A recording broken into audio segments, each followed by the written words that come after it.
জীবিত অবস্থায় জলে পড়ে যেতে পারে দুটো কারণে, একটা অ্যাক্সিডেন্টালি পড়তে পারে, আর একটা হচ্ছে কেউ ফেলে দিতে পারে। অল্প সময় রেস্কিউ করলে যেহেতু অভিনেত্রী বেঁচে গেছেন, তাহলে অভিনেতাকেও বাঁচানো যেত। কোনোভাবেই এটা বলা যায় না যে কম সময়ের ভিতরে তাকে রেস্কিউ করা হয়েছিল।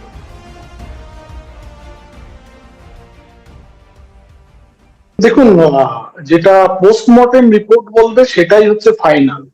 ওখান থেকে কি দাবি করলো সেটা কিন্তু কখনোই ম্যাটার করে না। আমাদের যে প্রিলিমিনারি পোস্টমর্টেম রিপোর্ট এসছে, তো সেই পোস্টমর্টেম রিপোর্টে দেখা যাচ্ছে তার ফুসফুসে প্রচুর পরিমাণ বালি পাওয়া গেছে এবং ফুসফুস অনেকটা ফুলেছে। এছাড়াও তার স্টোমাকে পাওয়া গেছে এবং ইন্টেস্টিনেও সম্ভবত পাওয়া গেছে।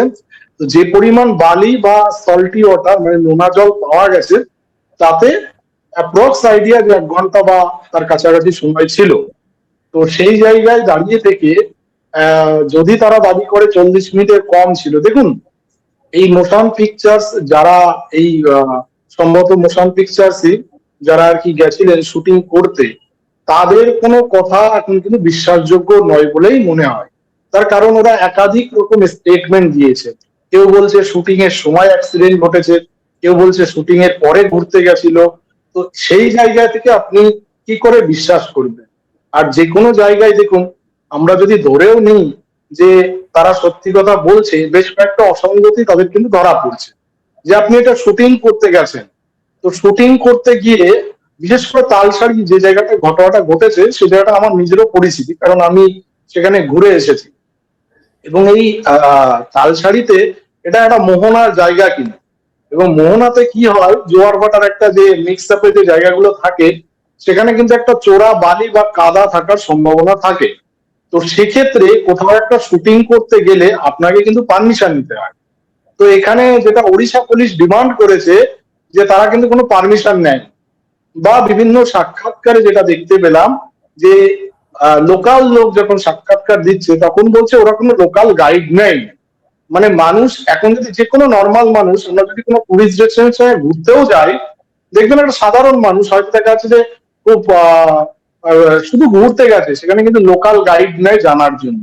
তো এরা প্রথমত ওড়িশা পুলিশের কোনো পারমিশন নেয়নি, যেটা ওড়িশা পুলিশের দাবি।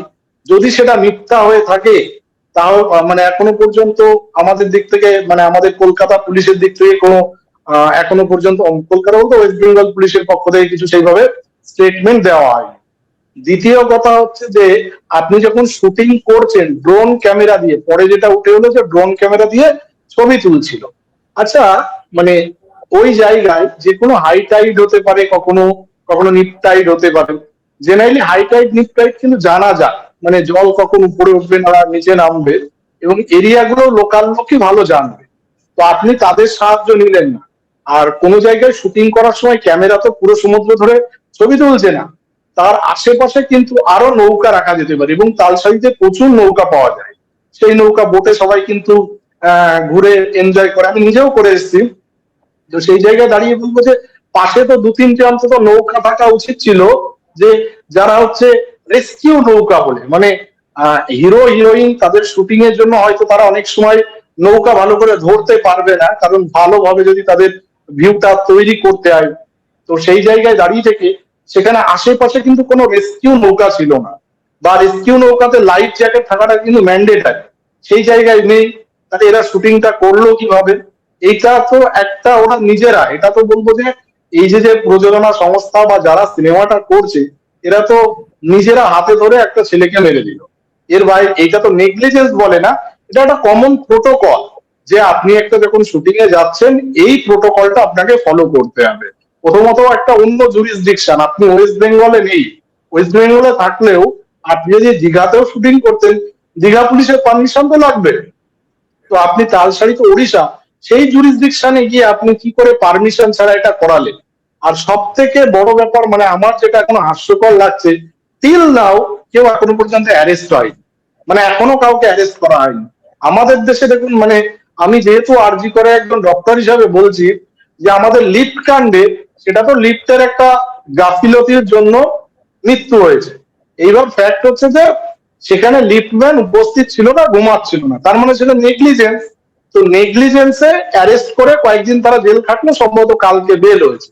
তো এখানেও তো নেগলিজেন্সের জন্য আমি যদি ধরেও নিই যে সেটা যে অ্যাক্সিডেন্টাল ডেথ হোক আর যাও, এটা তো ওয়ান কাইন্ড অফ নেগলিজেন্স। তো এই নেগলিজেন্সে এই যারা কর্ণধার ছিলেন তাদের এখনো কেউ অ্যারেস্ট হলো না কেন? এবং যে পুলিশ তদন্তকারী সংস্থা তারা এখনো পর্যন্ত একটা স্টেটমেন্ট কেন দিল না যে অ্যাকচুয়াল ঘটনা কি ঘটেছে? কারণ হচ্ছে তাদের ভিতরে বিভিন্ন জনের বিভিন্ন কথা, স্টেটমেন্ট পাওয়া গেছে। ইভেন এই সংস্থার মালিক সম্ভবত ওয়েস্ট বেঙ্গল উমেন কমিশনের চেয়ারম্যান লীনা গঙ্গোপাধ্যায়, তিনি কালকে যেটা বলেছেন সব থেকে হাস্যকর, যে তিনি পদত্যাগের ইচ্ছা প্রকাশ করেছেন, কিন্তু এখনো পর্যন্ত রাজ্য সরকার তাকে সরায়নি। মানে ইচ্ছা প্রকাশ করেছেন, মানে সরবেন কিনা জানেন না। মানে আমাদের সেই অভয়াকাণ্ড মনে পড়ে যাচ্ছে, যে আরজি করে সঞ্জীব ঘোষ পদত্যাগ করার ইচ্ছা প্রকাশ করেছে, কিন্তু আমাদের মাননীয় তাকে পদত্যাগ করতে দেয়নি, প্রমোশনাল পোস্টিং দিয়েছিল। তাই লীনা গঙ্গোপাধ্যায়ের ক্ষেত্রেও তাই। আর এটা প্রথম ঘটনা নয়, ওনার প্রযোজনা সংস্থার এর আগেও কিন্তু আরো দুজন অ্যাক্টারের কিন্তু সেম এই জলে ডুবে মৃত্যু হয়েছে, তখনও তাহলে তদন্ত হয়নি। এবং তারপরেও কোন রকম এই ধরনের যে ইউনিভার্সাল প্রোটোকল যেগুলো আছে সেগুলোকে ফলো করা হয়নি। এবং ওখানে যারা উদ্ধার করেছে সেখানকার লোকাল লোকজন, একটি ছেলে যে সাক্ষাৎকারে বলছিল যে সে নিজেও উদ্ধার করতে গিয়ে নিজেও জল খেয়েছে, হয়তো সেও সেদিন মারা যেতে পারত। তার মানে যার এবং 4-5 জন এদের এই টিমের লোকজন নেমেছিল, তারা সাঁতার জানে না। তাহলে কাদেরকে এরা নিয়ে গেছে? এবং আমরা এই সিনেমা জগতে টলিউডে প্রায় তো দেখি যে ওদের ভিতরে একটা ঝামেলা শুরু হয়, মাঝে মধ্যে সিনেমার শুটিং বন্ধ হয়ে যায়। তো মানে অদ্ভুত একটা কাণ্ড। আর এই জন্য যে প্রযোজনা সংস্থা বা কর্ণধার তারা যেটা বলছে সেটা মোটেও বিশ্বাসযোগ্য নয়। তার কারণ হচ্ছে যদি সাথে সাথে রেস্কিউ করা যেত বা কম সময় থাকতো তাহলে হয়তো বাঁচানো যেত, কিন্তু যেহেতু হিরোইনকে মানে অভিনেত্রীকে রেস্কিউ করা গেছে, ও রাহুলকে রেস্কিউ করা যায়নি, কারণ রাহুল অনেক সময় জলের তলে ছিল। এবং যে অ্যামাউন্ট অফ বালি বা সল্টি ওয়াটার পাওয়া গেছে তার বেসিসে প্রায় 1 ঘন্টার কাছাকাছি এখন ওয়েট করতে হবে তার ভিসেরা রিপোর্টের জন্য, যে এর ভিতরে কোনো ফল পেয়ে আছে কিনা। কারণ সেটা অ্যাক্সিডেন্টাল ডেথ নাকি তার হোমিসাইড মানে মার্ডার, কেউ ইচ্ছাকৃতভাবে ফেলে দিল, সেগুলো তদন্তে উঠে আসবে। এবং তাছাড়াও তার বডিতে কোনো পয়জন, কোনো ড্রাগ বা কোনো কেমিক্যালের এফেক্ট ছিল কিনা এটা জানার জন্য ভিসেরা রিপোর্টটা ইম্পর্টেন্ট। এবার ভিসেরা রিপোর্টটা জেনারেলি 15 থেকে 45 দিন লাগে, সেটা কখনো কখনো 60 দিন পর্যন্ত লাগে। এইবার যেহেতু আমাদের দেশে যত সিএফএস এর ল্যাব আছে, মানে সেন্ট্রাল ফরেন্সিক সায়েন্স হোক বা স্টেট ফরেন্সিক সায়েন্স হোক, এই ভিসেরা রিপোর্ট গুলো দেরি করে। এক্ষেত্রে তদন্তের স্বার্থে দেখতে হবে ভিসেরা রিপোর্ট পজিটিভ আছে বা নেগেটিভ আছে। যদি পজিটিভ থেকে থাকে তাহলে একরকম তদন্ত, আর যদি নেগেটিভ থাকে তাহলে আরেক রকম তদন্ত। এখন আপাতত রাহুলের এই পোস্টমর্টেম রিপোর্টের ভিত্তিতে বলা যায় এটা নয়, অ্যান্টিমর্টেম ড্রাউনিং। অ্যান্টিমর্টেম ড্রাউনিং মানে জীবিত অবস্থায় তিনি জলে পড়ে গেছিলেন। এখন জীবিত অবস্থায় জলে পড়ে যেতে পারে দুটো কারণে, একটা অ্যাক্সিডেন্টালি পড়তে পারে, আর একটা হচ্ছে কেউ ফেলে ফেলে দিতে পারে। এইবার এই দুটোর ভিতরে কোনটা, সেটা হচ্ছে সেখানে ড্রোন শুট হয়েছিল, সেই ড্রোন শুটে ফুটেজ যদি থাকে সেটা বোঝা হবে।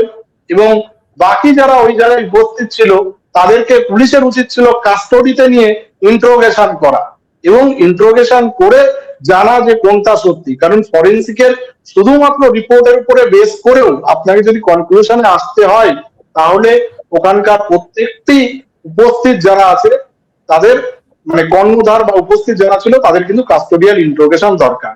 এক্ষেত্রে এখনো পর্যন্ত আমি দেখলাম না যে সেই ধরনের কোনো তদন্ত এগোচ্ছে বলে আমার মনে হয় না। কারণ ড্রোন ক্যামেরার ফুটেজ কত সময় লাগে, সে ফুটেজ দেখতেই পেয়েছে, তাহলে নেগলিজেন্সের চার্জও কেন লাগছে না? হ্যাঁ, ওই পাওয়ারফুল লোক সেই জন্য হয়তো লাগেনি।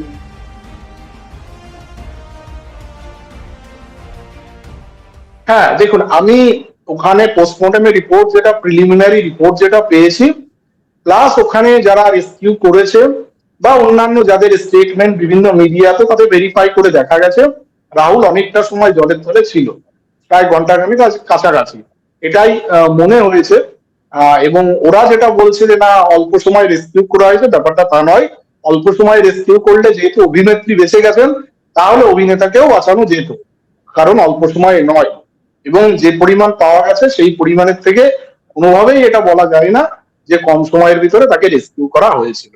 এবং ওরা যেটা বলছে ওদের স্টেটমেন্ট গুলো শুরু থেকেই সন্দেহজনক। অতএব ওদের এগুলো কিন্তু কাস্টোডিয়াল ইন্টারোগেশন দরকার, যে আসল সত্যিটা কি এবং কি হয়েছিল।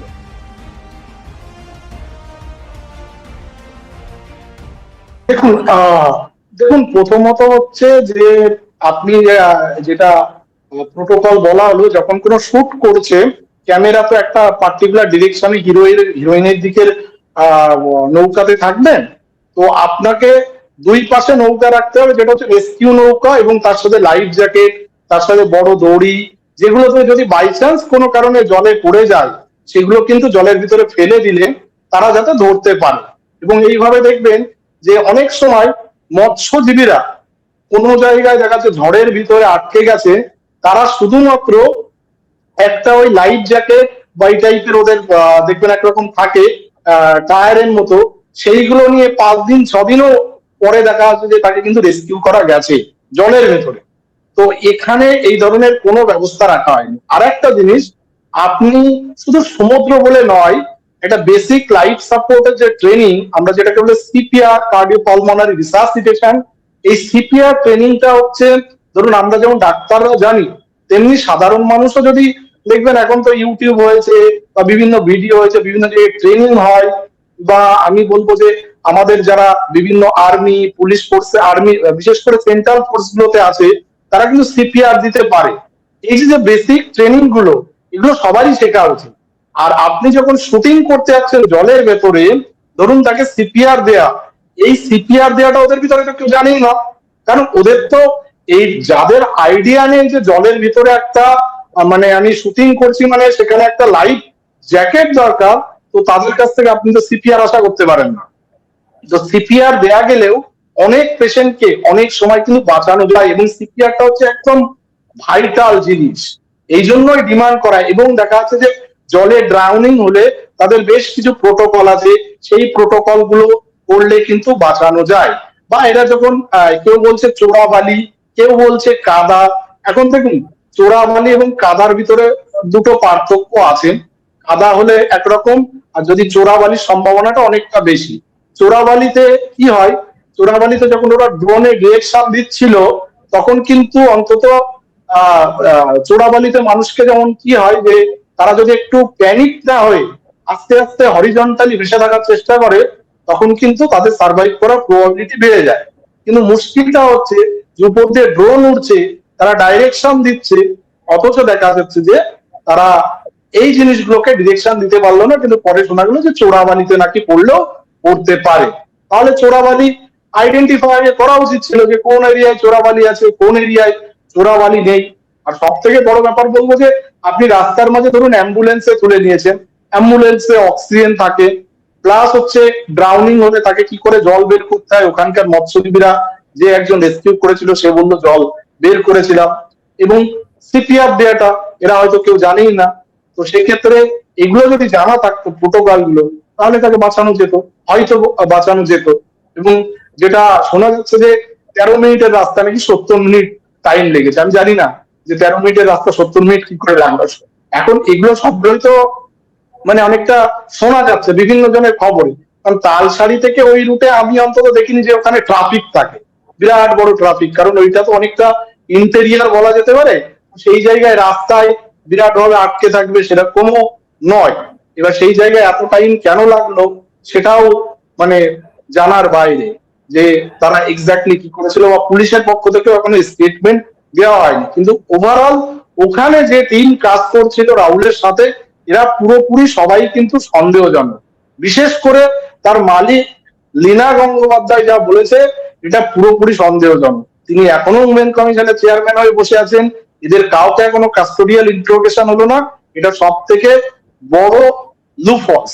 যে আগে এটা সিদ্ধান্ত নিক যে কিভাবে তাকে পাওয়া গেছিল, কত সময় ছিল। ওখানে তো দেখুন ড্রোন ক্যামেরায় শুট হয়েছে মানে তাদের তো মোবাইল মানে টাইম সম্পর্কেও জানা যাবে, কখন সে পড়ে গেছে, কখন রেস্কিউ করা হলো। আর পোস্টমর্টম কে ভুল প্রমাণ করা অত ইজি নয়। পোস্টমর্টম যেটা করেছে সেখানে তো আর ইয়ের কিছু নেই। পোস্টমর্টম যেটা বলেছে পোস্টমর্টমকে সেটা মানতেই হবে। হয়তো দেখা যায় 5 মিনিট 10 মিনিট এদিক ওদিক হতে পারে, তার বেশি এদিক ওদিক হবে না। কিন্তু যেহেতু ওদের কথা প্রথম থেকেই বিভিন্ন রকম তাই তাদের এই কর্ণধারদের কথায় অন্তত বিশ্বাসযোগ্য বলে আমার মনে হয়।